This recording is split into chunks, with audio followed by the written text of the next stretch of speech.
Hello there, my name is Lee Robinson. I'm a clinical psychologist with Combat Stress.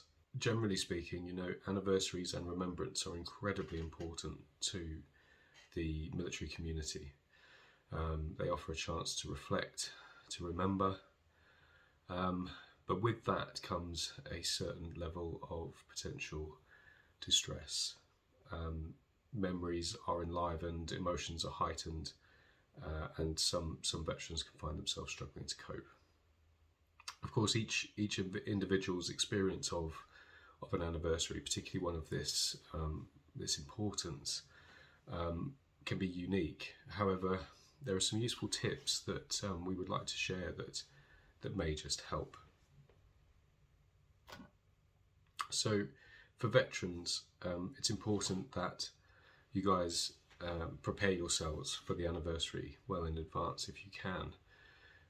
You know the dates better than anyone, and you likely know already if something like this is going to have an impact on your mental health. So it's important to prepare with healthy distractions.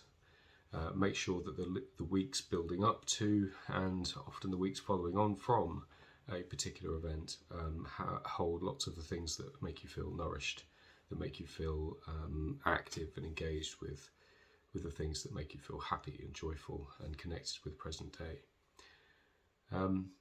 That being said, of course, it is important that we commemorate, remember the fallen in an authentic way.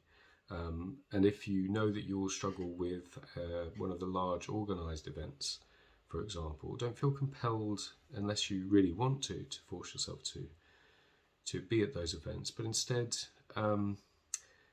perhaps plan something smaller that works for you. That could be a small event, it could be a small gathering at home, it could include some of your military buddies, it could just be something more discreet with just yourself or your family members. But it's important that it feels as though it really is authentic to you, that you feel that you're commemorating in your own way. Remind yourself that any emotional distress or psychological distress that you feel during this period of time, that it's only temporary. And I know sometimes that can feel difficult to hold on to. It's very easy for people who haven't endured some of the experiences that you may have experienced to perhaps underestimate just what level of impact those memories have, and the emotions, the power of the emotions that get stirred up from those events. But nonetheless, it's important that we all know that emotional states wax and wane, they fluctuate with time, and each day take it a step at a time, and remember to be kind to yourself. It's okay to feel these things. It's okay to be knocked off track by these things, but it is temporary. Things will improve. Just give it time. And in order to assist with that, it's important also that you don't suffer in silence. Ensure that you talk. Avoiding talk is a powerful maintaining factor.